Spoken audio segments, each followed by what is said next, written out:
सभी को जय जिनेन्द्र प्रणाम।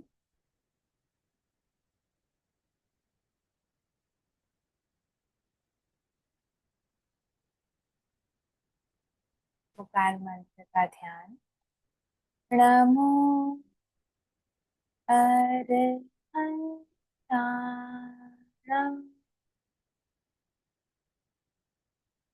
नमो सिद्धाणं,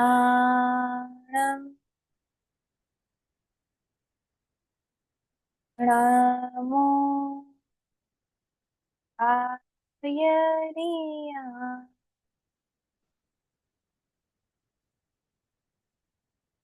नमो वाचाय, नमो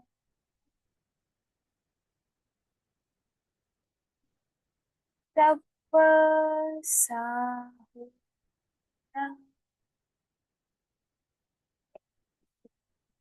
जनमुखारो सत्त्वपावपणासनो, मङ्गलाणां च सप्रेसिं परमं भव। नमोत्थनम के पाठ से भगवान का ध्यान करें, उन्हें वंदन करेंगे। नमोत्थोणम अरहंताणम भगवंताणम आयतराणम संबुद्धाणम पुरिसोत्तमाणम पुरिससीहाणम पुरिसवर पुंडरियाणम पुरिसवर गंधहथीणम लोगुत्तमाणम लोकनहाणम लोकहियाणम लोकपैवाणम लोकपज्जोयकराणम अभयदयाणम चक्षुदयाणम मग्गदयाणम शरणदयाणम जीवदयाणम बोहिदयाणम धम्मदयाणम धम्मदेस्याणम धम्मनायगाणम धम्मसारहीणम धम्मवर्चा उरंत चक्रवट्टीणम दीवोताणम शरणम गई पैठाणम अपडिहै वन्नाण दंसण धराणम वियट्ट छौमाणम जन्नाणम जाव्याणम तिन्नाणम तार्याणम बुद्धाणम बोह्याणम मुत्ताणम मोयगाणम सप्वनूणम सप्वदरीसिणम शिवमयल मरूयमणंत मक्खय मव्वाबाहम पुनरावित्तयम सिद्धि गई नाम ध्येयम ठाणम संपत्ताणम नमो जिनाणम जियभ्याणम नमो जिनाणम जियभ्याणम। अपने गुरु को तिखुत्तु के पाठ से वंदन कर लें।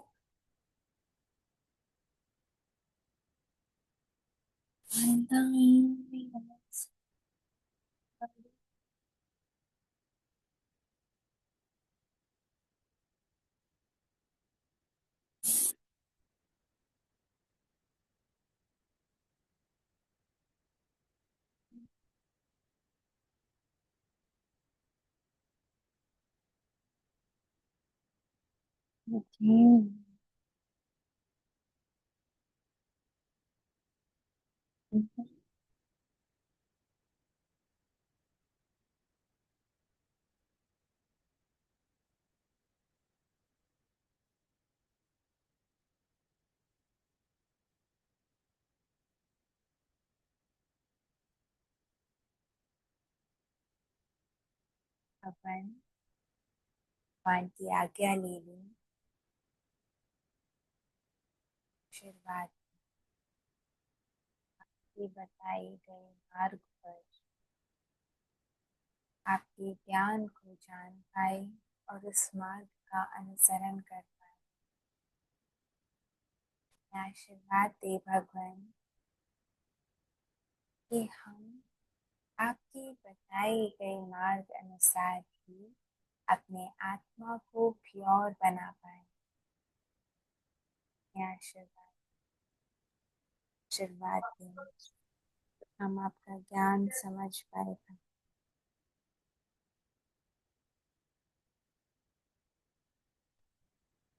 तो हमारे भगवान को, अरहंत भगवान को जानने के इस क्रम में हम उनके सफर को जानते हुए पहुंचे हैं अनंतानुबंधी मान पर। अनंतानुबंधी मान के बारे में हमने जाना कि कैसे अज्ञानता के वशीभूत होकर, कैसे अन नॉलेज की वजह से, रॉन्ग नॉलेज की वजह से या फिर नो नॉलेज की वजह से हम इस मनोदशा को, कौन से मनोदशा को, इस मान के मनोदशा को अपना मान लेते हैं, सुख मान लेते हैं और उसी में बस रोल ओवर करते जाते हैं। ये सारी इमोशंस जहाँ पे हमारा अहंकार बढ़ता है, हम झुकना नहीं चाहते हैं, ये चाहते हैं कि लोग हमारे बारे में ज्यादा जाने, हमारी तारीफ करें, या हम किसी न किसी तरीके से अपने स्किल्स के बारे में, या जो हमसे क्लोज है उनके स्किल्स के बारे में शेयर करें, तो कहीं ना कहीं वो एक्नॉलेजमेंट की इच्छा, किसी और को लुक डाउन करना, अपने आप को सुपीरियर दिखाना, ये सब जो है ये मान के ही प्रकार है। हमने लास्ट सेशन में ये भी देखा था कि कैसे मान हमारा मेंटल, इमोशनल और फिजिकल हर लेवल पर, सबसे ज्यादा हमारी सोल, आत्मा के लेवल पर ये नुकसान करता है। कैसे नुकसान करता है, बहुत सारे प्रैक्टिकल एग्जाम्पल्स भी हमने देखे थे जो नॉर्मल पार्लांस में हम रिलेट ही नहीं कर पाते कि ये भी मान के कैटेगरी में फॉल करता है। और कैसे कैसे हम डिफरेंट डिफरेंट सिचुएशंस में आइडेंटिफाई कर पाए कि हम मान कर रहे हैं क्या। आज का हमारा ये सेशन सॉल्यूशन की तरफ मुड़ेगा कि अब हम करें क्या। मान अच्छा नहीं है ये तो हम जान गए, मान नहीं करना चाहिए ये भी हम जान गए, उसके नुकसान भी हम जान गए, तो करें क्या। तो सबसे पहले हम ये जाने कि ऊपर ऊपर से तो हमें ठीक करना ही है, बट बेस को बहुत सुंदर बनाना है। जैसे किसी ने कभी कोई गार्डनिंग की होगी, तो ऊपर से तो हम फूल को सजा सकते हैं, उसको सुंदर बना सकते हैं, पेड़ को डेकोरेट कर सकते हैं, बट हमें चाहिए कि वो बहुत अच्छे से ग्रो करे, तो बेस में खाद, रेगुलर इंटरवल्स पे खाद डाला जाता है। ऐसे जब हमें चाहिए होता है कि सब्जी हमें टेस्ट में अच्छी लगे, तो ऊपर से तो हम गार्निशिंग कर सकते हैं, पर उसके अंदर भी हमें प्रॉपर इंग्रेडिएंट्स डालने होंगे, नमक, गरम मसाले एक्सेट्रा सब कुछ, जिससे कि वो प्रॉपर टेस्ट आए। वैसे ही हमें भी ऊपर से तो कषायों को ठीक करना है, मुंह के लेवल पर हम कम कर सकते हैं बोलना, बॉडी के लेवल पर हम कम दिखा सकते हैं, पर अंदर रूट्स पे कैसे वर्क किया जाए। हम ये जाने कि जो भी जीव पदार्थ के वास्तविक स्वरूप को, पदार्थ मतलब क्या, पदार्थ मतलब क्या, आप लोग अनम्यूट करके आंसर कर सकते हैं। पदार्थ मतलब क्या। भौतिक वस्तुएं सारी, ओके, जो पौद्गलिक जो भी चीजें हैं, मतलब सब कुछ वो। ठीक है। तो बेसिकली हम पुद्गल से जो हमें आसपास दिख रहा है वो सब हम पुद्गल से उसको लिंक कर रहे हैं। पदार्थ मतलब यहाँ पर जो हमें दिख रहा है और जो नहीं दिख रहा है सब इंक्लूड होता है। मतलब इसमें जीव भी इंक्लूड होता है और अजीव भी इंक्लूड होता है। छह द्रव्य में जीव और अजीव दोनों है, नौ तत्व में जीव और अजीव दोनों है, तो जीव और अजीव दोनों इसमें इंक्लूड होते हैं पदार्थ में। तो हर एक पदार्थ के वास्तविक स्वरूप को, मतलब उसका जो ट्रू नेचर है, ट्रू कैरेक्टरिस्टिक्स है, उसको जो जीव जानता है, मानता है और चारित्र में उतारता है, तो वो जीव कषायों पर विजयी बनता है। ठीक है, इसको अगर हम और डिटेल में एक्सप्लेन करें, एक एग्जाम्पल के साथ करें, हमारे आत्मा, आत्मा का स्वरूप क्या है, आत्मा क्या है, जीव है। आत्मा का स्वरूप क्या है, अब अगर एकदम टेक्निकल लैंग्वेज में जाए तो वो अरूपी है, जिसमें चेतनत्व गुण है, ज्ञान, दर्शन, चारित्र, वीर्य और भी अगुरु लघुत्व, ये सारे गुण है। ये टेक्निकल लैंग्वेज हो गया।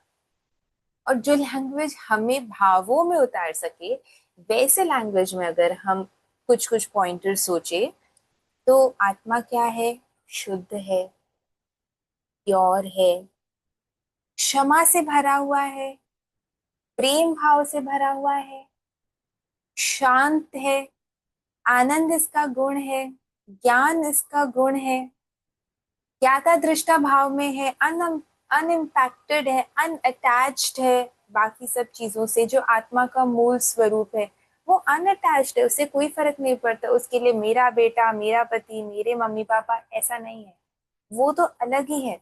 पर हमने वो कषाय, जो प्योर आत्मा की हम बात करें, पर ये कषायों का आवरण ऐसा लगा हुआ है कि हमें बाहर की चीजें भी, बाहर की चीजें मतलब पर पर वस्तु भी हमें निज की लगने लगी है, स्व की लगने लगी है, जबकि ये पर और स्व डिफरेंट है। तो आ, ये आत्मा के गुण हो गए। अब हम यहाँ पर जाने कि आत्मा के गुणों को हमने जान लिया कि वो शुद्ध है, शांत है, आनंद में है, ज्ञाता दृष्टा भाव में है, एक्सेट्रा एक्सेट्रा। ये हमने क्या किया, हमने जाना। ठीक है। अब जाना तो या तो हमने कहीं रीड किया होगा या हमने किसी से सुना होगा, इन टर्म्स में जाना जा सकता है। पर माने कैसे उसको? एक तो होता है मैंने सिर्फ जान लिया, मानते कब है हम, जब उस पर हमारी श्रद्धा आती है, तब हम उसे मानते। नहीं नहीं, हाँ मैं सच में जीव हूं, मैं ये शरीर नहीं हूं। वरना कई लोग तो अपने आप को ये शरीर ही मान बैठे हैं। इनफैक्ट हम भी कई बार ऐसी ही एक्टिविटीज कर लेते हैं कि हम ये जो ट्रू नेचर है हमारा उसको भूलकर हम अपने आप को ये कषाय मान लेते हैं, ये बाहर के जो चीजें हैं वैसा मान लेते हैं, ये शरीर मान लेते हैं etc। तो हमें जान तो लिया हमने, अब हमें उसे मानना है कि मैं कौन हूँ, मैं आत्मा हूँ। अ, क्षमा मेरा गुण है, प्योरिटी मेरा गुण है, मानना है उसे। और उसके बाद का नेक्स्ट स्टेप क्या होगा कि उसे चारित्र में उतारना है। मतलब जब हम ज्ञाता दृष्टा भाव में है, ये जितने भी हम इन क्वालिटीज में है, तो वो चारित्र में आ रहा है। कोई गुस्सा वाला सिचुएशन आया पर मैं अनअटैच्ड हूँ, मुझे नहीं फर्क पड़ रहा, मैं फिर भी शांत हूँ, मैं क्षमावान बन रही हूँ, मैं प्रेमवान बन रही हूँ, तो वो मैं चारित्र में उन चीजों को उतार पा रही हूँ। तो चारित्र में उतारना है। अब अगर हम एक सिर्फ कोई भी क्वालिटी को ले कि ज्ञाता दृष्टा भाव, ज्ञाता दृष्टा भाव को चारित्र में उतार लिया, तो अभी एट प्रेजेंट मैं ज्ञाता दृष्टा भाव में हूँ, मैं जान रही हूँ, देख रही हूँ, उससे अनअटैच्ड हूँ। तो कोई सिचुएशन, कोई नॉन पॉजिटिव सिचुएशन या कोई भी परिस्थिति अगर सामने आती है, तो उस वक्त मैं अपने कषायों को ज्यादा बेटर कंट्रोल कर पाऊंगी। कि अगर हम सोल लेवल पर नहीं जाने, प्रैक्टिकली भी हम देखें, तो जब हम ज्यादा शांत होते हैं उस वक्त हम ज्यादा बेटर डिसीजंस ले पाते हैं। चाहे वो घर के काम में हो, चाहे वो बिजनेस के काम में हो, चाहे हम कोई भी काम कर रहे हो। उसी तरीके से जब हम ज्यादा अपने निज स्वभाव में, निज स्वभाव मतलब आत्मा के जो गुण है, प्योर आत्मा के जो गुण है, उस स्वभाव में जब हम ज्यादा से ज्यादा टाइम रहते हैं, तो ऑटोमेटिकली ये जो कषाय है उनको स्पेस नहीं मिलता बहुत ज्यादा आने का, तो वो दूर ही रहते हैं। आ, जितने ज्यादा हम आत्मगुणों में रहते हैं उतने ही ये बाहर के जो अवगुण हैं हमसे दूर रहते हैं। जैसे कि बीमार शेर का एग्जाम्पल, अगर इस एग्जाम्पल को जाने जिन्होंने नहीं सुना है, तो एक बीमार शेर होता है। अब वो शेर जो होता है वो इतना बीमार होता है कि वो कुछ भी नहीं कर पाता है, और वो लेटा हुआ होता है। बस भूख लग रही होती है और लेटा हुआ है, क्योंकि बीमार है, तो जाकर वो शिकार करके अपने लिए खाना नहीं ला। तो शेरनी देखती है, उसको रियलाइज होता है कि भूख लगा है मेरे शेर को, तो वो बोलती है आप रुकिए, मैं जाती हूँ शिकार कर कर लाती हूँ, तब तक आप अपना ध्यान रखिए। तो बोलते हैं ठीक है तुम जाओ। अब वो लेटा हुआ होता है, बीमार होता है, ज्यादा अपने माइंड में उसने बना लिया होता है कि मैं तो अब कुछ भी नहीं कर सकता। वो आंख बंद करके लेटा हुआ होता है। बट एट टाइम्स होता है ना कि हमारी आंखें बंद है, हमें समझ में आ रहा है बाहर क्या हो रहा है, ये कभी बहुत थोड़ी थोड़ी सी खुली हुई होती है, जब हमें पता है कि खुली हुई है, हमें बाहर की चीजें दिख रही है, बट सामने वाले को लग रही है कि आंखें बंद ही है। अब वहां से एक गीदड़ देख रहा था, गीदड़ को लगता है कि शायद ये जो शेर है नहीं बचा, बीमारी से बचा ही नहीं। या फिर उसे जो भी लग रहा हो, बट आंखों को वो बंद देख रहा था। तो वो धीरे धीरे डरता हुआ शेर के पास में आता है। आ रहा होता है, डर तो अंदर से लग रहा होता है कि पता नहीं अगर शेर जिंदा हुआ तो शायद बचेगा नहीं, पर फिर भी वो पास आ रहा होता है इस उम्मीद में कि उसे इतना बड़ा शेर का मांस मिल जाएगा तो कितने दिनों का खाना हो जाएगा। हम भी कितने बार खाने के लिए कितना कुछ खो देते हैं, यहाँ तो अपने ये जान को दांव पर लगा रहा था, वैसे हम भी कई बार कुछ कुछ ऐसी चीजें हम आ, ऐसी चीजों को हम बहुत शौक से खाते हैं जो हमारे हेल्थ के लिए लॉन्ग टर्म में बेनिफिशियल नहीं होती। तो हम भी एक तरीके से शायद वैसे ही कर रहे हो। तो वो पास में आ रहा होता है, आ रहा होता है।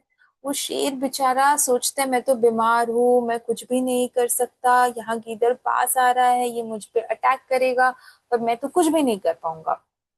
अब गीदड़ जैसे ही पास आ जाता है और अटैक करने वाला होता है, वहां से वो शेरनी आ जाती है और इसको बचा लेती है।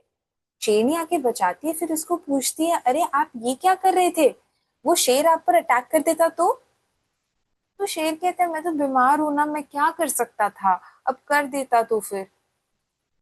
तब शेरनी उनको बताती है कि आपको उसे भगाने के लिए वापस वार करने की जरूरत नहीं थी। अगर आप सिर्फ अपनी आंखों को भी खोल लेते ना, तो भी उस गीदड़ की इतनी हेल्प नहीं, इतनी मजाल नहीं थी कि वो आपके सामने टिक भी पाता। सिर्फ अगर आप अपनी आंखें खोल लेते तो। उसी तरह अगर हम सिर्फ और सिर्फ अपनी आंखें खोल ले, सिर्फ और सिर्फ हम स्व में चले भी जाए, उसे देख भी लेना, स्व को, स्व के स्वरूप को मान ले और चारित्र में ले आए उसे, तो इन कषायों की इतनी हिम्मत नहीं है कि वो पास भी आ पाए हमारे। उदय में आ सकते हैं दूर से, जैसे वो गीदड़ देख रहा था, हो सकता है ये कषाय भी उदय में आए, बट वो हमारे माइंड, वर्ड और एक्शन, इसको बिल्कुल भी इम्पैक्ट नहीं कर सकता। इसके लाइव एग्जाम्पल हमारे भगवान है। इतनी सारी स्टोरीज है हमारे भगवान के, सिर्फ और सिर्फ भगवान महावीर की नहीं, जितने तीर्थंकर हैं, जितने गंधर हैं, और भी कितने सारे सिद्ध पुरुषों की कहानियां भरी हुई है आगमों में, व्याख्या ग्रंथों में कितनी सारी कहानियां हैं जिससे हम ये समझ सकते हैं कि वो सिर्फ अपने निज स्वरूप में थे, तो बाहर की सिचुएशन उनको सिचुएशन ही नहीं लग रही थी। तो इस तरीके से हम पदार्थ के सही स्वरूप को जानकर, मानकर और चारित्र में उतारकर इन कषायों पर विजयी बन सकते हैं। और जब हम ऐसा करेंगे तो ऑटोमेटिकली हमें वो पॉजिटिव चेंजेस अपने अंदर नजर आएंगे। ऑटोमेटिकली हम अपने इस मान, क्योंकि हम अभी मान कषाय पर फोकस कर रहे हैं तो मान कह रहे हैं, अदरवाइज ये सभी कषायों पर इम्प्लाई होता है। ऑटोमेटिकली हम इस मान कषाय को कम होता हुआ देखेंगे। ऑटोमेटिकली हम वो कंटेंटमेंट और जो सेटिस्फैक्शन है अंदर से, उसे वो बढ़ेगा अंदर से। मन में वो फीलिंग आएगी कि हाँ, ये जो मान है ये दुर्गति का ही कारण है, और भगवान का आश्रय बताया हुआ मार्ग ही मोक्ष की सीढ़ी है। तो मुझे मान करके इसमें नहीं फंसना है। भगवान ने बताया ये सब कुछ अनित्य है, मैं किस चीज का मान करूं। अगर मैंने थोड़ा धन कमा भी लिया तो भी ये अनित्य है, ये मुझे शरण भी नहीं दे सकती, तो मैं क्या इस पर मान करूं, क्या इसका गुमान करूं। ये शरीर है जो मुझे आज इतना सुंदर लग रहा है, इस पर मैंने मान कर लिया तो भी क्या। आज हम कितने सारे एजड एक्टर्स को देख सकते हैं जो, जिनका आज हम लोग देखे तो इतने सुंदर नहीं लगते, पर अपने टाइम पर हो सकता है वो भी बहुत सुंदर रहे हो। तो उस टाइम उन्होंने मान कर भी लिया तो भी क्या, हम तो देख ही रहे हैं कि वो रहा नहीं। ऐसे ये रूप भी नहीं रहेगा, तो मैं मान करूं किसका।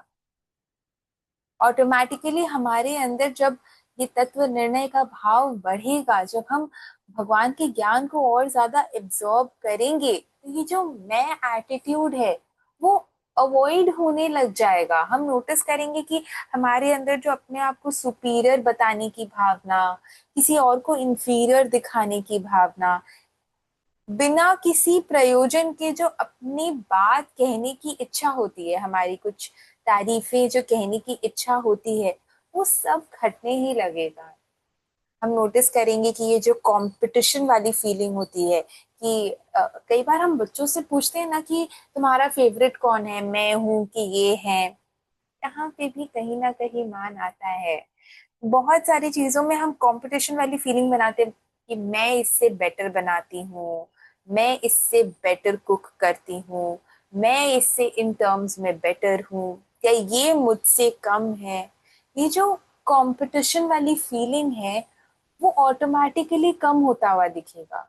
लोगों को जज करना, उनको कमेंट करना, उनके बारे में गॉसिप करना, ये सब कम होती हुई दिखेगी। हम नोटिस करेंगे कि हम ज्यादा ग्रैटिट्यूड वाले भावों में रह पा रहे हैं। जब भी हम कोई भी चीज अचीव करते हैं उसमें एक हमारा ही रोल नहीं होता।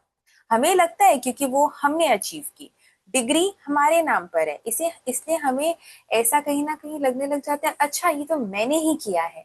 बट उसके पीछे बहुत लोगों का सपोर्ट रहता है।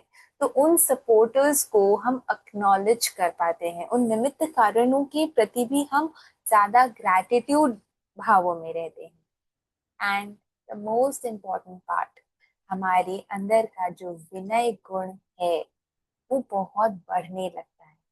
तो ये सारी चीजें एज अ बाय प्रोडक्ट अपने आप आने लगती है। और अगर हम इसे वाइस वर्सा कर कर सोचे, तो जब हमें मान पर कंट्रोल करना हो, बेस को अगर हम नहीं भी क्लियर कर पा रहे हैं, उस समय इतने विशुद्ध भाव नहीं भी अगर आ पा रहे हैं, तो हम इन चीजों पर कंट्रोल करना शुरू कर दे, तो ये हमारी सॉल्यूशंस बन जाएंगे। जैसे कि हम विनय को बढ़ाए, हम ज्यादा ग्रैटिट्यूड फील करें, हम सिर्फ अपने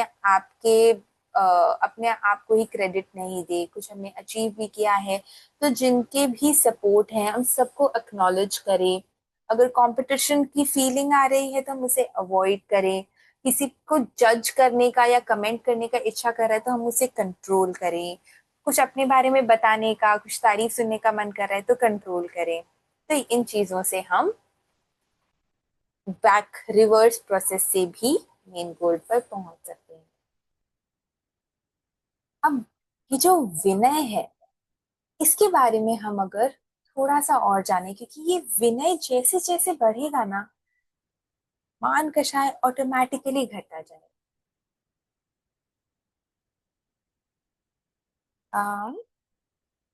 नंदी सूत्र एक आगम है, नंदी सूत्र। उसमें 5 ज्ञान के बारे में वर्णन है। 5 ज्ञान के बारे में हमने पहले भी किया था, जब हम कोई नाम अगर इसका बताना चाहे तो 5 ज्ञान का, जब हमने केवल ज्ञान किया था उसके पहले 5 ज्ञान कर दिया। 5 ज्ञान कौन कौन से हैं? मति मति ज्ञान, ज्ञान, श्रुति श्रुत ज्ञान, ज्ञान, अवधि ज्ञान, मनः प्रयोग मन ज्ञान, केवल परिवर्तन। ज्ञान। अब ये जो मति ज्ञान है इसके भी बहुत सारे सब टाइप्स है। मति ज्ञान और श्रुत ज्ञान मन और इंद्रिय की सहायता से होने वाला ज्ञान है। मति ज्ञान के सब टाइप्स अगर हम देखें तो एक श्रुत मिश्रित, एक अश्रुत मिश्रित। हमें टेक्निकल वर्ड्स को याद करने का जरूरत नहीं है, बट देन जब हम उसके बहुत अंदर जाके एग्जैक्टली कर क्या रहे हैं वो डिस्कस करते हैं तो ज्यादा क्लैरिटी मिलता है, और जो पढ़ भी रहे हैं तो वो ज्यादा खुलता है। तो मति ज्ञान में 2 सब टाइप्स हो गए, इसमें भी सब टाइप्स है, इसका भी प्रोसेस है। अब अश्रुत मिश्रित में 4 बुद्धि का वर्णन आता है। उसमें एक, यहाँ पर देखिए, वैनयिकी बुद्धि भी है। कि वैनयिकी बुद्धि क्या है, इससे हमें ये भी पता चलता है कि विनय का कितना इम्पोर्टेंस है। उससे पहले कौन सा एक आगम है जिसका first chapter is on vinay? First chapter is on vinay. कौन सा एक ऐसा उत्तराध्ययन। उत्तराध्याय? उत्तराध्ययन का first chapter is focused on vinay. हमारे जितने आगम है उसका बेस भी ये विनय है। विनय जहां नहीं वहां पर ज्ञान टिकता नहीं। हमने ये जब रामायण का सीरियल भी आता है तब लक्ष्मण को कुछ ज्ञान देना होता है इनसे, रावण से, और वो ऊंचे बैठे हुए होते हैं। उन्हें उनके मन में वो विनय नहीं आ रहा होता है, वो ईगो रह रहा होता है। जब उन्हें नीचे बैठने को कहा जाता है और वो विनय भाव से जब ज्ञान लेने लगते हैं, तो बहुत थोड़े टाइम में वो बहुत सारा ग्रहण कर लेते हैं। और ये सिर्फ उनके लिए एप्लीकेबल नहीं होता, हमारे लिए भी एप्लीकेबल होता है। जब हम ईगो के साथ कुछ सीखने बैठते हैं, तो वो बहुत कम हम ग्रास्प कर पाते हैं। और जब हम समर्पण भाव के साथ सीखने के लिए बैठते हैं, तो हम बहुत सारा ग्रास्प कर लेते हैं। तो ये विनय की बुद्धि इसका एग्जाम्पल है। ये बुक है ज्ञान मीमांसा साध्वी श्रुत यशा जी का, इसी से मैं ये विनय की बुद्धि का टॉपिक पढ़ रही हूँ। इसके थोड़े थोड़े पार्ट्स कर रहे हैं। अभिमान ज्ञान की परिपंथी है, अतः उससे ज्ञानावरणीय कर्म का बंध होता है। अभिमान से ज्ञानावरणीय कर्म का बंध होता है। विनय से विद्या प्राप्त होती है, तथा विद्या युक्त विनम्रता से अतिशय पात्रता अर्हता की उपलब्धि होती है। मतलब जो विनम्र होता है वो पात्र भी बनता है कि वो ज्ञान को ग्रहण कर सके। इस ध्रुव सत्य का ज्वलंत साक्ष्य है विनयी की बुद्धि। ज्ञान और ज्ञानी के प्रति विनम्रता का भाव भाव विशुद्धि का महत्वपूर्ण हेतु है। विनय गुरु शुश्रूषा, गुरु शुश्रूषा मतलब होता है गुरु की सेवा करना, उनकी परिउपासना करना, उनके पास बैठना आदि। इनसे उत्पन्न होने वाली प्रज्ञा का नाम है विनयी की बुद्धि। दीर्घ काल तक गुरु की उपासना जो करता है, सेवा शुश्रूषा करता है, और उस कारण होने वाली विशुद्धि से, विशुद्धि मतलब जब भी हम गुरु की सेवा, यहाँ पे हम सुगुरु की बात कर रहे हैं, जो चारित्र पालन करते हैं उनकी बात कर रहे हैं, उनकी उपासना करता है, सेवा शुश्रूषा करता है, तो ऑब्वियसली निर्जरा होती है। उस निर्जरा से जो विशुद्धि होती है, उससे अनायास जो प्रज्ञा स्फुरित होती है, वह विनयी की बुद्धि है। तेरा पंथ धर्म संघ में मंत्री मुनि मगन लाल जी के बारे में ऐसा प्रसिद्ध है कि उनकी प्रज्ञा के जागरण का मुख्य निमित्त गुरु सेवा था। इसके 3 लक्षण बताए गए हैं। ये बहुत इंटरेस्टिंग है। विनय की बुद्धि से संपन्न चेता की ज्ञान चेतना इतनी निर्मल हो जाती है कि वह दुरूह से दुरूह कार्य में भी, मतलब डिफिकल्ट से डिफिकल्ट जॉब में भी सफलता हस्तगत कर लेता है, हर समस्या से उत्तीर्ण हो जाता है। मतलब कोई भी प्रॉब्लम्स उसके सामने नहीं टिक पाते, क्योंकि वो उसका सॉल्यूशंस निकाल लेता है। विनय की बुद्धि त्रिवर्ग संबंधी सूत्र एवं अर्थ के सार को ग्रहण करने वाली होती है। इसीलिए इनिशियली जब हम इतने बार विनय करते हैं, नमोत्थुणम के पाठ से, गुरु वंदना से, नमोकार मंत्र से, भगवान की आज्ञा लेके, जितने ज्यादा समर्पण भाव उस समय हमारे मन में आता है, उतना ही ज्यादा हम किसी भी ज्ञान को लेने के लिए पहले तो खुद पात्र बनते हैं, और दूसरा हम उतने ही एंगल से उस ज्ञान को ले पाते हैं, और वो ज्ञान ठहरता है। सिर्फ कानों में शब्द चले जाने से ज्ञान आ गया अंदर तक, ऐसा नहीं होता। ये ज्ञान एक्चुअली अंदर का ही गुण है, जिसके ऊपर ये आवरण है। जब ये कर्मों की निर्जरा होती है, तब ये ज्ञान प्रकट हो जाता है। तो हमें विनय गुण को बढ़ाना है। वो क्या, अर्थ और अर्थ के सार को ग्रहण करने वाला होता है। और एक लक्षण उसका बताया गया है कि वह लौकिक और लोकोत्तर दोनों कार्यों के प्रयोजनों में सफलता प्रदान करती है।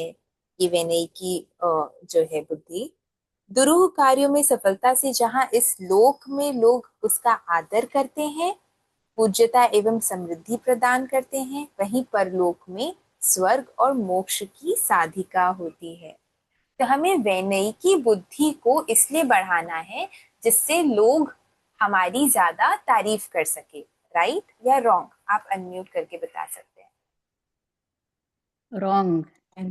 तो फिर अभी हमने पढ़ा कि उसका लक्षण है जब विनय करते हैं उससे विनय की बुद्धि उत्पन्न होती है, उससे लोक और परलोक दोनों में हमें बेनिफिट होता है।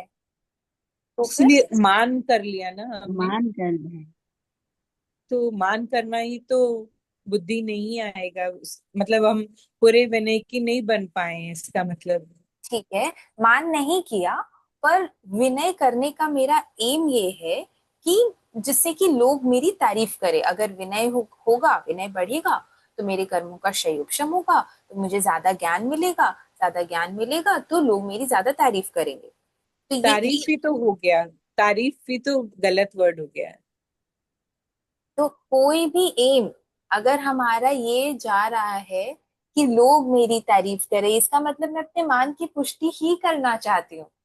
और मैक्सिमम टाइम जब हम इसके बारे में सोचते हैं तो ऐसा लगता है मैक्सिमम टाइम हम इसीलिए चीजें करते रहते हैं। इसीलिए हमें बुरा भी लगता है, कई बार हम कुछ अ, गलत कर देते हैं और उसकी प्रायश्चित कर रहे होते हैं, तो मन में ये भी फीलिंग आ रही होती है कि लोग मेरे बारे में क्या सोच रहे होंगे, कि मैं कैसी हूँ, मैंने ऐसा कर दिया, मैंने वैसा कर दिया, रादर देन ट्रू प्रायश्चित के, अरे मैंने ऐसा बोल कैसे दिया। तो ये भी भाव कई बार आ जाते हैं। इन पॉइंट्स को हमें इम्प्रूव करना है, पहले तो नोट करना है, नोट करके उसे इम्प्रूव करते जाना है, क्योंकि ये इतने ज्यादा इम्बाइब हो जाते हैं कि हमें वो बहुत नेचुरल लगने लग जाते हैं, ये तो बहुत नेचुरल है। पर ये नेचुरल नहीं है, हमने इसे नेचुरल बना दिया है।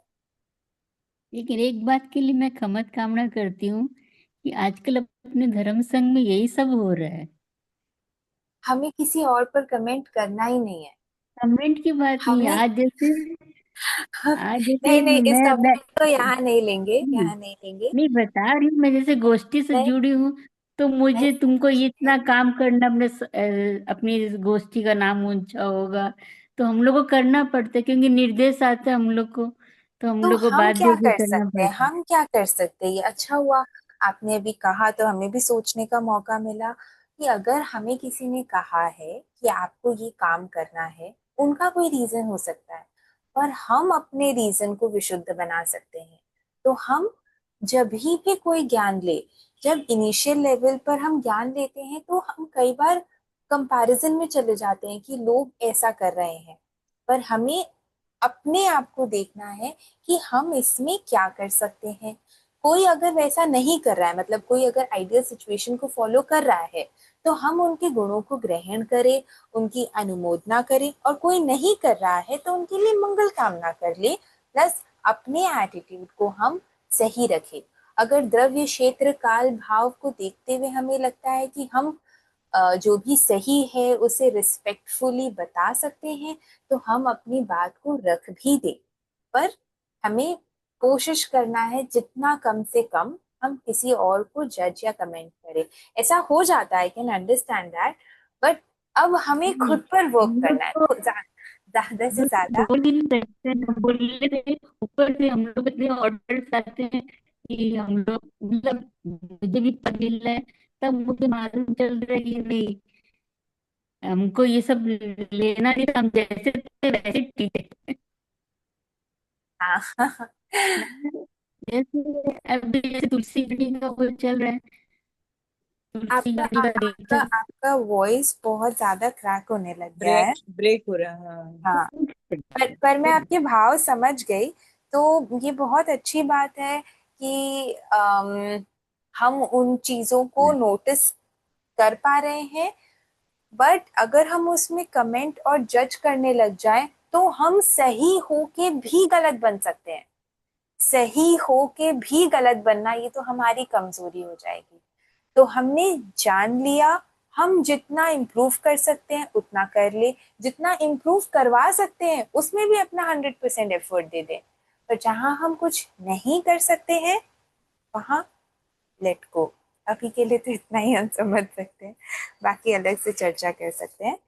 अम, अच्छा, आ, नौ तत्व, जीव अजीव, पुण्य पाप, आश्रय संवर निर्जरा, बंध मोक्ष, इसमें से विनय कौन से तत्व में आता है? निर्जरा में। निर्जरा में आता है। निर्जरा में कौन से नंबर पर आता है? 7 है सर, विनय वेयावृत्ति 7 है मेरे ख्याल से। 8, 8। 6 बाह्य तप, 6 आभ्यंतर तप। 6 बाह्य के बाद जब आभ्यंतर शुरू होते हैं, पहला प्रायश्चित और दूसरा विनय, तो 6 2 8। जब हम तीर्थंकर नाम कर्म का बंध कैसे होता है उसके बारे में जानेंगे, तो वहां पर भी हम देखेंगे विनय का कितना इंपॉर्टेंट रोल है। इनफैक्ट जब निर्जरा के 12 भेद, निर्जरा के 12 भेद, तप के 12 प्रकार, ये सेम ही है। जब हम इसको अंदर से डिटेल में रीड करते हैं, तो सरप्राइजिंगली सब में से सबसे ज्यादा, सबसे बड़ा कंटेंट इज ऑन विनय। विनय तप पर सबसे बड़ा कंटेंट है। तो हम सोच सकते हैं कि ये कितना इम्पोर्टेंट टॉपिक है और कितना ज्यादा हम इसे अंडरमाइन कर लेते हैं। मतलब मैं तो इनिशियली नहीं समझ पाती थी कि विनय इतना ज्यादा इम्पोर्टेंट है। ऐसा लगता था विनय होना चाहिए इम्पोर्टेंट है, बट इतना ज्यादा इम्पोर्टेंट। अगर इसका विवेचन इतना ज्यादा है, इसका मतलब उसे और ज्यादा सोचने की हमें जरूरत है, और ज्यादा ध्यान से देखने की जरूरत है। तो नव पदार्थ में जो विनय है, भाव है, अगर नेक्स्ट सेशन में या कभी और कवर कर सके तो कवर कर लेंगे। हम अभी करें क्या?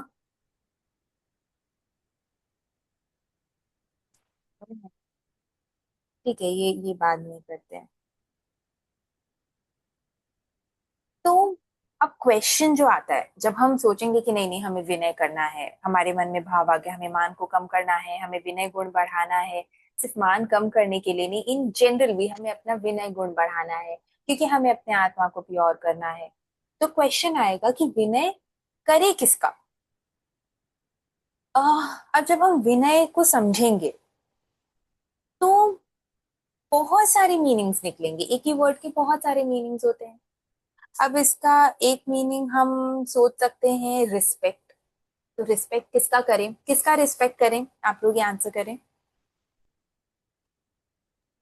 अपने भावों का, बोलने का, हाँ, है अपने नाइस। रिएक्शंस का, जितने भी, अगर बाई चांस हम हाथ से कर रहे हो कोई रिएक्शन, उस चीज में हमें विनय रखना चाहिए अपने आप में।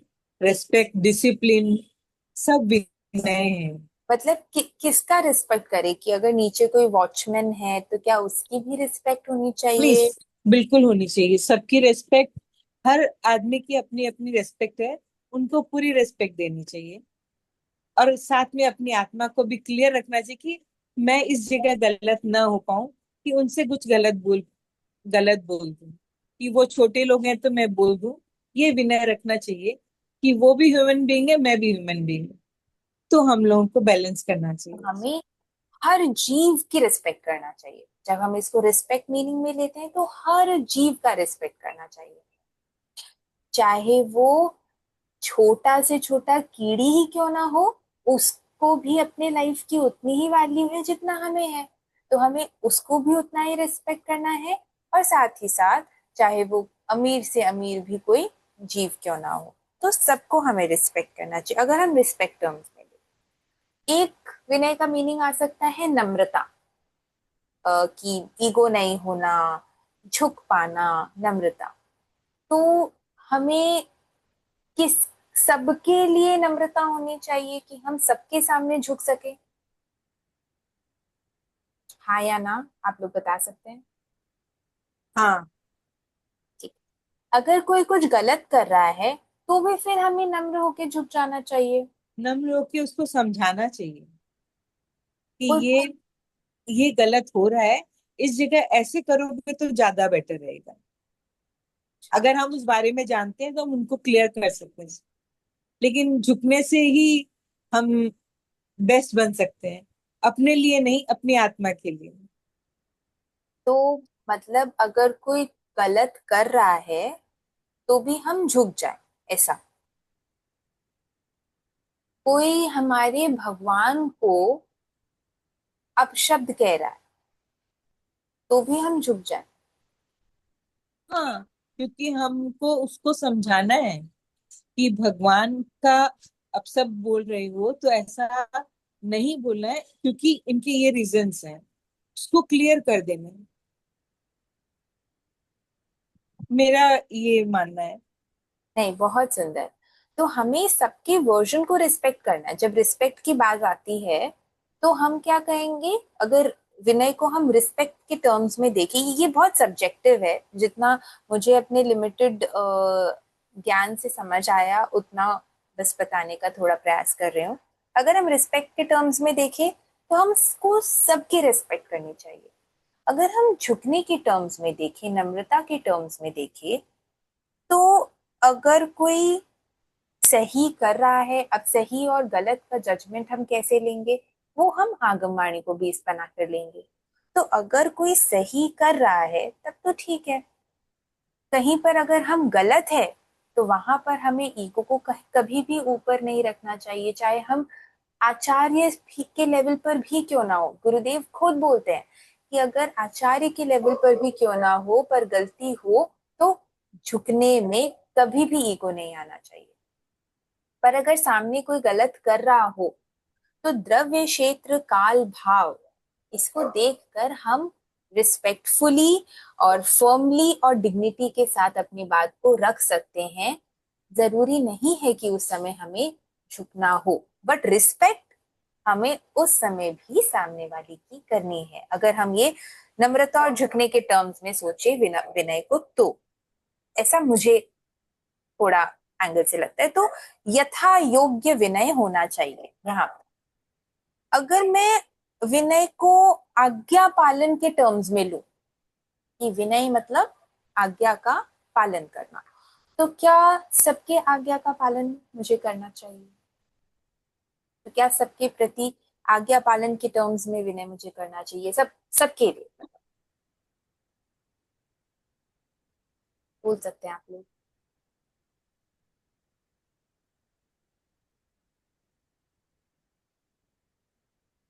अगर सामने वाला राइट बोल रहा है तो हम लोग आज्ञा का पालन तो कर ही सकते हैं बिना भाव से। और अगर अगर उसकी बात सही है तब। कभी कभी ऐसा होता है सामने वाले की बात सही भी नहीं होती है, लेकिन हम लोग को करना पड़ता है। विनय भाव से वो भी हम लोग करते ही ठीक है, हैं। तो सिंपल वर्ड है दीदी।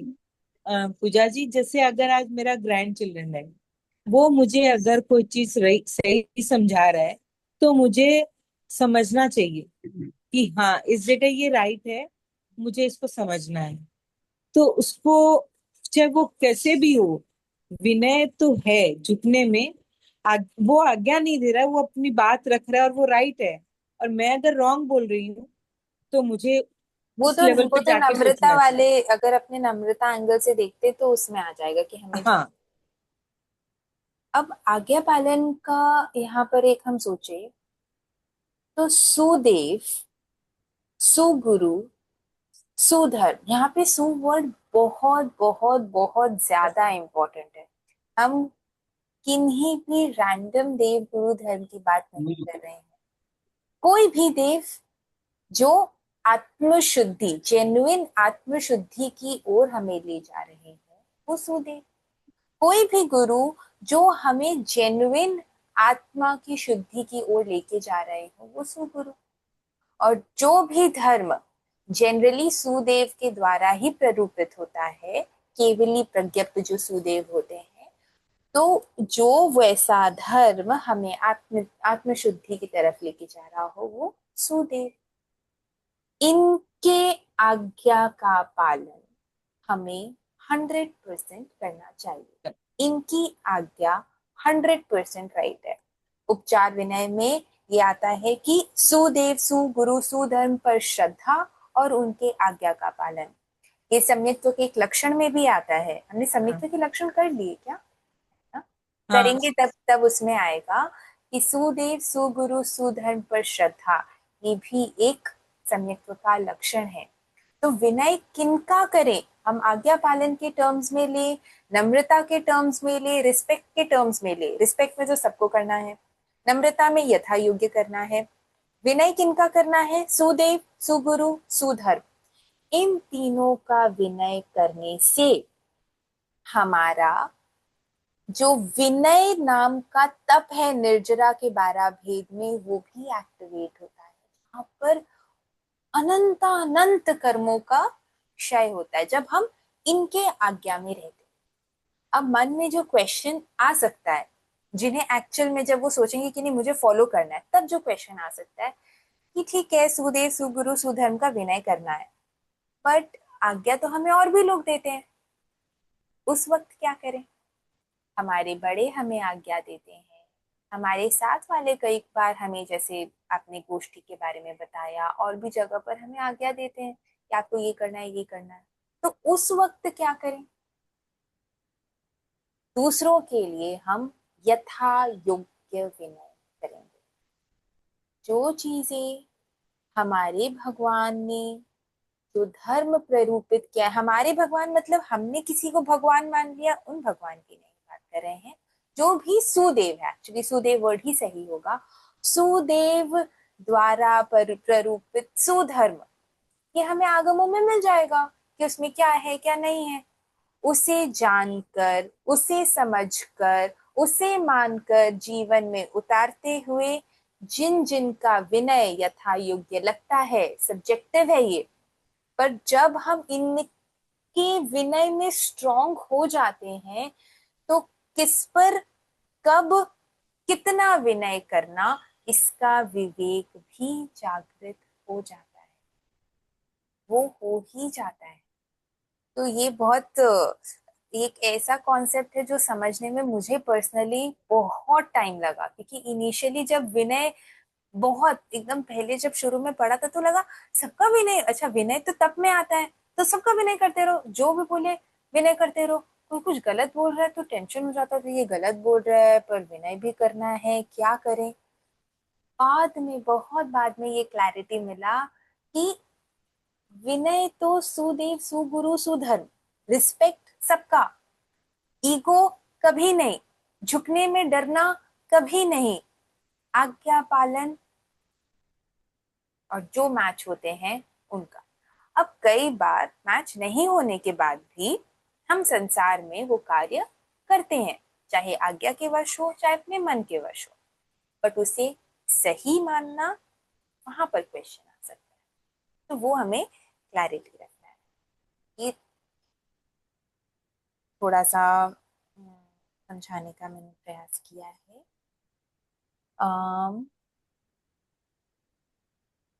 और कैसे विनय करना है कि हम नेक्स्ट सेशन में जानने का भाव रखते हैं, उसको कवर करने का भाव। अब छोटे से एक स्टोरी के साथ हम आई थिंक कंटेंट को आज के लिए हम संपन्न करेंगे। तो भगवान महावीर, हम भगवान महावीर के शासन काल में अभी चल रहे हैं। उनके कितने गणधर हुए हैं? 11 गणधर। 11 गणधर हुए हैं। अब ये 11 गणधर भगवान महावीर के गणधर बनने के पहले क्या थे, क्या हुआ, कैसे हुआ, उसके बारे में हम बहुत शॉर्ट में जान रहे हैं। तो 11 बहुत विद्वान पंडित हुए हैं, बहुत विद्वान, वेदों का ज्ञान उन्हें, वाद विवाद का ज्ञान, कोई उनके सामने टिक नहीं जाए, टिक नहीं सके, ऐसे 11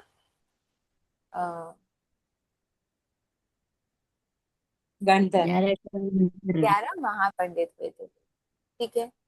अब क्या होता है कि वो एक बार वो यज्ञ पे, जैसे पहले जो अ, वैदिक पंडित होते थे, वो यज्ञ पे बहुत ज्यादा जोर देते थे। उस समय भी बहुत बड़ा यज्ञ का आयोजन हुआ था, और उसको संचालित करने के लिए 11 पंडित भी वहां पर आए हुए थे। अब जब हमें पावर ज्यादा होता है ना कि कई बार हमारी सेलिब्रिटी से फ्रेंडशिप होती है, तो हम अपने किसी मेजर फंक्शन में उन्हें बुलाते हैं और लोगों को ये दिखाना चाहते हैं कि देखो मुझ में कितना पावर है, ऐसा आ जाता है। तो वैसे ही यहाँ पर भी यज्ञ कर रहे थे और उनके मन में इच्छा थी कि ये देवता आ जाए, और देवताओं को आना, अपने मन मतलब जो इच्छाएं हैं उनकी पूर्ति करना, इसलिए उनके यज्ञ किया जाता था, उससे पुण्य माना जाता था। अभी क्या है मुझे पता नहीं है, बट देन उस समय तो ये सीन था। तब ये चल रहा था, यज्ञ करते हैं, देवता भी आ रहे होते हैं, मान की पुष्टि भी हो रही होती है, पर देवता आते आते कहीं और टर्न ले लेते हैं। अब जैसे ही टर्न उनका कहीं और हुआ, यहाँ पर इनके सबके मान को कहीं ना कहीं हाथ हुआ। इनके मन में आया कि ये जा कहाँ रहे हैं, बुला तो मैं इनको यहाँ पर रहा हूँ, बट ये कहीं और जा रहे हैं। लोगों से पता किया तो पता चला कि कहीं पर किसी महापुरुष का समवसरण लगा है, ये सब उसको अटेंड करने जा रहे हैं। तो उनके मन में आते, महान पंडित तो हम यहाँ बैठे हैं और यहाँ पर ये कहीं और जा रहे समवसरण में। हो सकता है कि कोई ढोंगी, कोई पाखंडी होगा। लिटरली ऐसे वर्ड्स यूज हुए हैं। जब मैंने फर्स्ट टाइम सुना तो मुझे लगा कि एक्सप्लेन करने के लिए ऐसा कह रहे होंगे, ऐसा वर्ड्स थोड़ी ना यूज हो सकता है।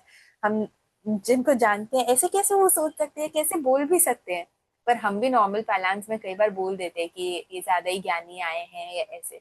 तब ये खुद इतना ज्ञान रखते थे और इन्हें पता भी नहीं था कि कोई और ऐसे ज्ञान रखने वाले हो भी सकते हैं। तो उनके मन में ऐसा कौन पाखंडी और कौन आया है, और भी जो भी वर्ड्स रहे होंगे। तो मैं जाऊंगा वहां पर, उन्हें रॉन्ग प्रूफ करूंगा, और फिर इन देवताओं को मतलब लोगों को प्रूफ करूंगा कि आई एम बेटर, और इन्हें इतना नहीं आता है, तो क्या ये यज्ञ छोड़ के उधर चले गए। अब मान तो आ रहा था, बहुत तेज ही आ रहा था, तभी शायद किसी को जाने बगैर ही उनके बारे में ऐसा जजमेंट पास कर दिया या मन में सोच लिया, जैसे भी हुआ होगा। तो सब वहां पर एक एक करके गए, सब एक साथ नहीं गए थे, एक एक करके गए। एक गण सॉरी एक ब्राह्मण और उनके शिष्य, तो इंद्रभूति गौतम प्लस उनके 500 शिष्य, ये नारा लगाते लगाते गए कि ये बेस्ट है, इंद्रभूति गौतम बेस्ट है, इनका ज्ञान बेस्ट है, ऐसे करते वो नारा लगाते हुए गए। अब वहां पर जब गए, भगवान महावीर के यहाँ पर पहुंचे। भगवान महावीर को तो केवल ज्ञान हो चुका था, ये सब जानते भी थे और जान भी गए थे कि इनके मन में क्या चल रहा है, इनके मन में क्या संदेह है। मतलब उनके मन में कुछ डाउट्स थे, क्वेश्चंस नहीं, डाउट्स थे। अब कई बार होता है जब हम ज्यादा ज्ञानी हो जाते हैं तो हम अपने डाउट्स को शेयर नहीं कर पाते, पढ़ा हम ऑपोजिट रहे होते हैं, बट हमारे मन में डाउट होता है ऐसा हो सकता है क्या। पर हम शेयर क्यों नहीं कर पाते, क्योंकि हमें लगता है कि सामने वाला सोचेगा अरे ये तो इतनी पढ़ी अपने आप को इतना विद्वान बताती है और फिर इसको ये भी नहीं पता। तो उस मान में भी कई बार हम पूछ नहीं पाते या हम बता नहीं पाते। ऐसा ही उनके साथ भी हो रहा था। पर अब ये डाउट मिटे कैसे।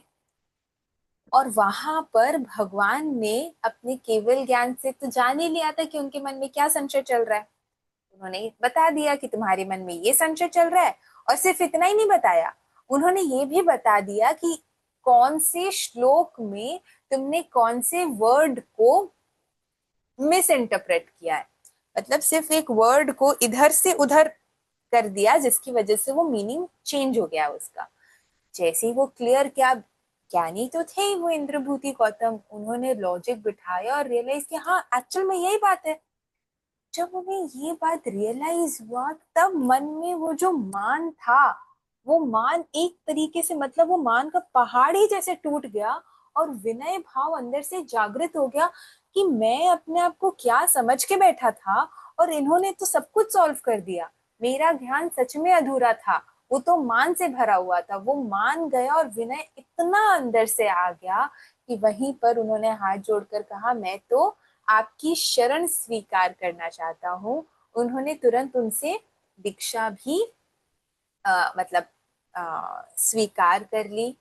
ऐसे ही एक एक करके बाकी ब्राह्मण भी आते गए, और वो ब्राह्मण भी जिनके मन में जो भी संशय था, जो डाउट था, वो भगवान महावीर क्लियर करते गए। जैसे वो क्लियर होता गया तो उनकी भी श्रद्धा वहां पर आ गई, विनय भाव जागृत हुआ, और उन सबने दीक्षा ली।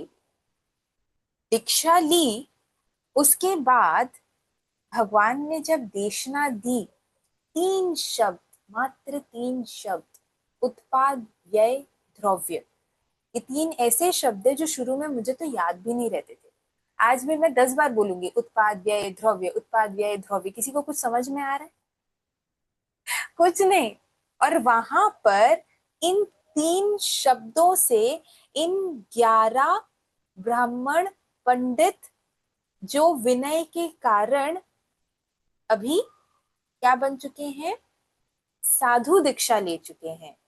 विनय इतना उनका बढ़ गया था, वो श्रद्धा इतनी बढ़ गई थी उनकी कि उन्होंने अपने मान को छोड़ के, ये बहुत डिफिकल्ट जॉब होता है कि आप अपने आपको, मतलब जब आप एक्चुअली उस लेवल पर होते हो तो सब कुछ हटाकर किसी और के नॉलेज को एक्सेप्ट कर पाना, जब हम थोड़े से भी उस लेवल पर आते हैं ना, तब हम ये समझ सकते हैं कि कितना विनय उनके अंदर आया होगा, कितनी श्रद्धा आई होगी कि उन्होंने ये स्टेप ले लिया। इन 3 वर्ड से, जो हमें मीनिंग भी प्रॉपर नहीं समझ में आ रहा शायद, इन 3 वर्ड से उन्हें बहुत बड़ी ज्ञान राशि, 14 पूर्वों का ज्ञान हो जाता है। मतलब वो अंदर से वो 14 पूर्वों का ज्ञान उन्हें आ जाता है, जिसका अध्ययन करके कितने टाइम बाद तक लोगों को लर्न होता था, वो 3 शब्द से आ जाता है। तो ऐसा मुझे लग रहा है, मुझे पूछना होगा किन्हीं विद्वान से, तो शायद क्या ये वैनिकी बुद्धि का ही परिणाम होगा कि वो इतना ज्ञान अंदर से निकल गया, क्योंकि इंटेलिजेंस तो था ही, बस एक वो कन्वर्जन का देरी था। कन्वर्जन एज इन नॉट धर्म कन्वर्जन, कन्वर्जन एज इन जो अंदर में जो मिथ्यात्व पल रहा था उसका कन्वर्जन, बस उतनी सी का देरी था। तो वैसे ही हो सकता है आज तक हमने बहुत मान रखा हो सकता है बहुत गलत चीजों में रखा हो सकता है सही चीजों में रखा हो, पर मान मान होता है, ये दुर्गति का ही कारण है, ये हमें सम्यक्त्व लाने से रोकता है। और अगर सम्यक्त्व आ भी जाए, अनंतानुबंधी मान चला भी जाए, तो भी ये बहुत सारी चीजों में रोकता है। तो हमें उसे हटाते जाना है, पहले अनंतानुबंधी हटाना है, फिर अप्रत्याख्यान हटाना है, फिर प्रत्याख्यान हटाना है, फिर संज्वलन भी हटा देना है। इस मान से हमें दूर जाना है, उस विनय गुण को इतना अपनाना है कि मान के लिए तो स्पेस बचे ही नहीं, साथ में उस विनय से इतने कर्मों की निर्जरा हो कि ऑटोमेटिकली हम सत्य को जान जाए। जब वो अंदर से सत्य निकलता है ना, तो एक अलग मजा आता है। कोई चीज हमने सिर्फ सुनी और जब वो समझ में आ जाती है तो कितना मजा आता है कि अच्छा हाँ ये ऐसा है। उसी तरीके से हमें उस सत्य को स्वयं खोजना है। ये विनय गुण बहुत बहुत बहुत बहुत आगे लेकर जाने वाला है। तो आज का हमारा प्योरिटी गोल यही है कि हम, आई थिंक लास्ट वीक भी सेशन रिकॉर्ड नहीं हुआ था, इसलिए ये सारी चीजें हमें काफी कुछ रिपीट करना पड़ा। यही हमने प्योरिटी गोल लिया था। जिन्होंने त्याग लिया है वो नेक्स्ट सेशन तक का था। अगर आज भी कोई त्याग लेना चाहे तो ले सकते हैं कि हमें एवरी डे अरहंतों को तिखुत्तों के पाठ से 7 बार नमन करना है। अगर बॉडी में इतनी एनर्जी नहीं हो कि हम 7 बार पूरे विधि के साथ कर पाए, तो हम बैठे बैठे कर ले। बैठे बैठे हमें 3 हिलाना है, चेहरा नीचे झुकाना है, वो तो उतना पाठ करना ही है। बट खड़े होके अगर नहीं हो पाए तो इतना कर। इसका अगर कोई प्रत्याख्यान लेना चाहे, कोई सौगंध लेना चाहे तो वो ले ले। देव गुरु धर्म के साक्षी से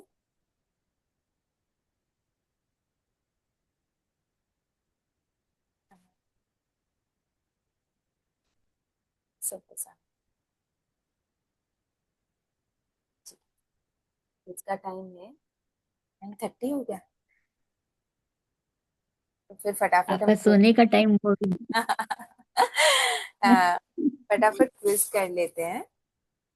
नेक्स्ट सेशन के लिए एक अपडेट था, 4 दिसंबर हो सकता है सेशन हो। सेशन मतलब जाप वाला सेशन होगा या फिर ध्यान वाला सेशन होगा। उसके बाद डायरेक्ट 1 जनवरी। तब अब नए साल में मिलेंगे। हाँ हाँ हाँ हाँ, फर्स्ट। अगर उसके पहले हो पाया बाय एनी चांस तो फिर हम जाप या वैसा कुछ सेशन करेंगे 26 दिसंबर। मेरा तो शायद भी होगा 4 दिसंबर को। अच्छा, हाँ तो मतलब ट्रेवलिंग करने में। तो जैसे भी बैठेगा देखते हैं उस समय कैसे रहेगा। पर दिखा हम्म, रखते प्रॉपर सेशन फर्स्ट जान के बाद ही होगा या फर्स्ट जान को होगा। तो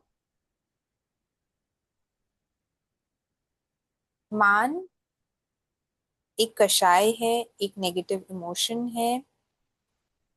कोई भी कषाय को हमें रूट कॉज से हटाने के लिए क्या करना होगा? विनय भाव हाँ, और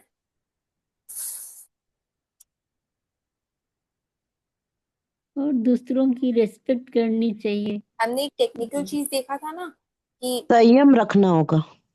हाँ, वस्तु के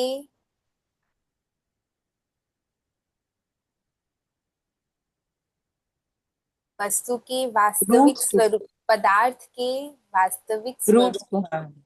हाँ, जब हम उसके ट्रू नेचर को जान जाते हैं, जैसे इन जितने भी ये गंधर्व हुए हैं, उन्हें कब इतनी श्रद्धा आई, फूट मतलब इतनी श्रद्धा, जब उन्होंने भगवान के ज्ञान को जाना। वैसे ही जब हम भी भगवान के ज्ञान को जानने में टाइम इन्वेस्ट करेंगे और जेन्युइनली उसके बारे में चिंतन करेंगे, तब वो श्रद्धा बहुत मजबूत हो जाती है। और मेरा तो पर्सनल एक्सपीरियंस ही यही है कि भगवान के वो बातें जान के उन पर बहुत ज्यादा श्रद्धा आ गई। तो अम, अच्छा, पदार्थ से हमें क्या लेना चाहिए, सिर्फ अजीब या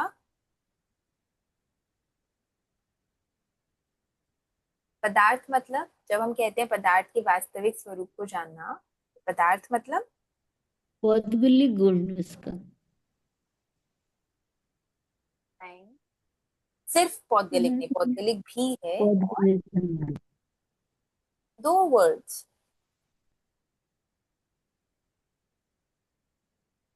पदार्थ तो जीव जीव रूट्स और अजीव दोनों अजीब। हैं। हाँ, पदार्थ जीव में अजीव, हाँ। हाँ, जीव और दोनों अजीब। जीव। दोनों आ जाएंगे। अच्छा, तो जीव हम्म। का स्वरूप क्या है, आत्मा का स्वरूप क्या है? शुद्ध, रूप, चेतन अरूपी। मन, चैतन्यमय। चैतन्यमय है, अरूपी है, ये टेक्निकल हो गया। और जिससे भाव आ सके ऐसे कुछ वर्ड्स? प्योर, प्योर जो है, शुद्ध स्वरूप है शुद्ध आत्मा है, का। चैतन्य हो गया। प्रेम, प्रेममय है, मैत्रीमय है, मैं क्षमावान है, आनंद में है, ज्ञाता दृष्टा भाव में है, अनअटैच्ड है, इम्पार्शियल है। इन आत्मा के स्वरूप को हमें जितना और वर्ड्स मिलता है ना, ये बार बार क्लिक करना चाहिए। जब वो क्लिक करेगा ना, तब तो हम उसमें ज्यादा टाइम रह पाएंगे। कि हमें अभी मूड हुआ अचानक, जरूरी ना हमेशा भाव आए, कुछ हम पढ़ रहे हैं हमारे मन में भाव आए, आत्मा के स्वरूप में रहे, तो पसंद। याद ही नहीं होगा तो हम रहेंगे कैसे? तो ये एकदम फिंगर टिप्स पर हो तो और अच्छा हम उसका उपयोग कर पाएंगे।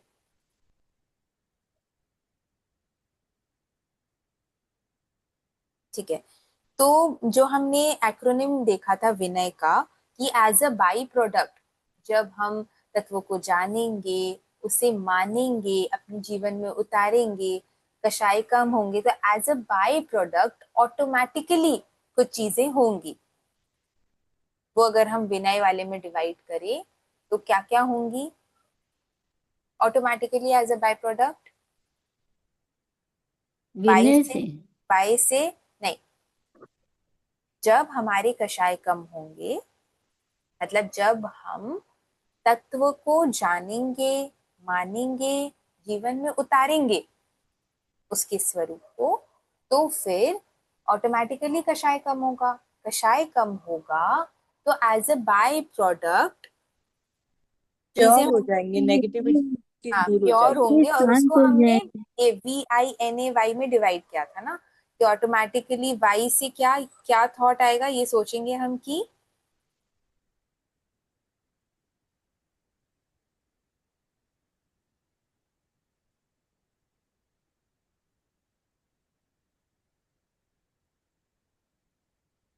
योगी बन जाएंगे। ये मान दुर्गति का ही कारण है। भगवान ने जो बताया वही राइट है, उस पर ही जाना है। ऑटोमेटिकली ए से क्या आएगा? हम वापस वो स्लाइड लगाऊं क्या?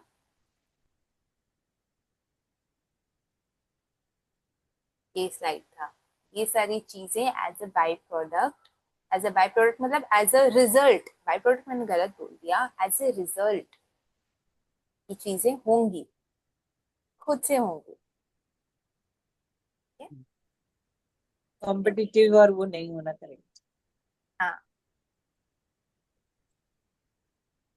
चलिए आज के लिए हम इतना ही मैं को रखते हैं। भगा देना है। हाँ हाँ। तो ये सारी चीजें ऑटोमेटिकली होंगी। जब तक नहीं होती है तब तक हम इनको अलग अलग से भी ध्यान रखें और अपने जीवन को सुंदर बनाते जाएं इन्हीं भावनाओं के साथ। Happy new year. और नए साल में कोई एक आध्यात्मिक गोल जरूर बनाए अपने लिए। आपके एग्जाम्स कैसे हुए थे? अच्छे हुए। अच्छे हुए। Thank you. प्रणाम। जय जिनेन्द्र। जय Jinendra. Let's have an amazing month ahead. Thank you, thank you. नए साल में नई उमंग। हाँ।